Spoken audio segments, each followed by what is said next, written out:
Justification, Being Right by Morgan Richmond and Ashlyn Sheasley.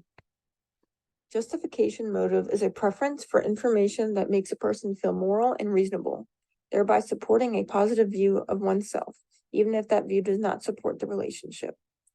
Unhappy people will often exaggerate flaws and ignore the positives in their partners because they are lacking feelings of justification.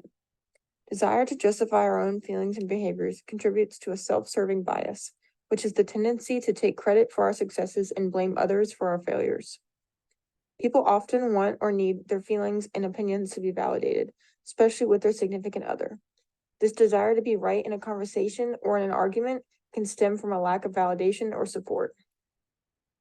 Here are some examples of justification.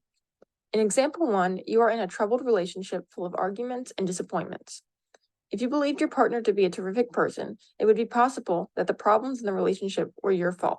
However, if your partner is a difficult person, then at least you have the comfort of knowing that despite the relationship issues, you remain the moral, reasonable, and blameless person plenty of us wish to be. Therefore, you choose to justify this conflict with your partner by passing the blame and fault onto them.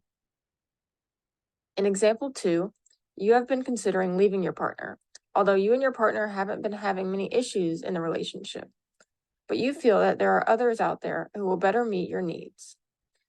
So you then start noticing how messy, impolite, and quiet your partner is, and everything they do constantly annoys you now.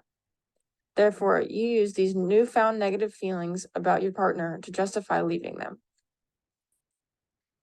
Confirmation bias is a preference for information that supports one's established beliefs and expectations about a partner or relationship. The way that individuals process information in a relationship is based on the current status of that relationship. So if one is committed to making their relationship work, they will process information to support that commitment. However, if one is wanting to leave their partner, they will process information in a way that supports and justifies those feelings. Unhappy partners look for flaws in their partner to confirm why the relationship isn't working out.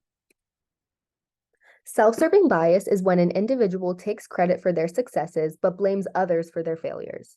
Instead of dealing with the negative outcomes of their actions on their own, they put blame on someone else to make themselves feel better.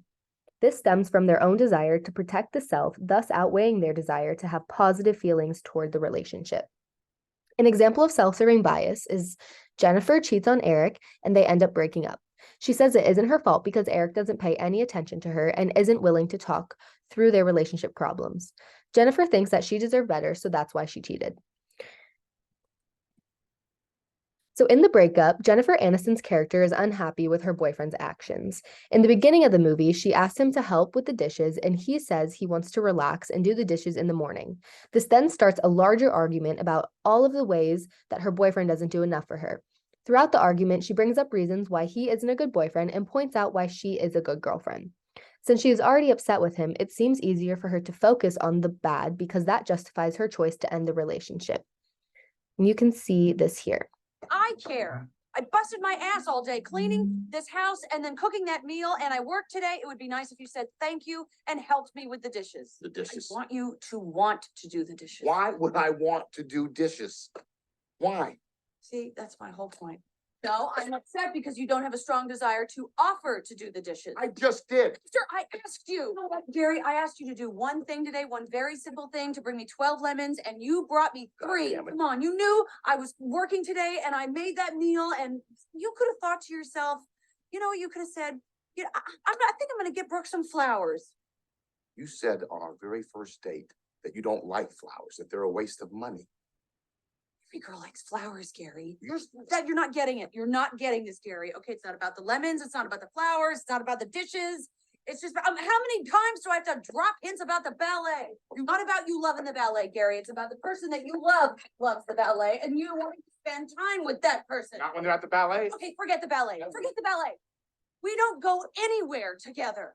All I ask, Brooke, is that you show a little bit of appreciation. But I just get 20 minutes to relax when I come home instead of being attacked with questions and nag the whole damn thing.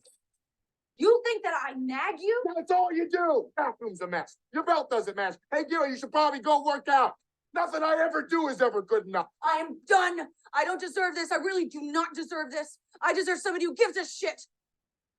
So as you could see here, Jennifer Aniston's character kind of already made up her mind and started bringing up all the bad things that her boyfriend has been doing.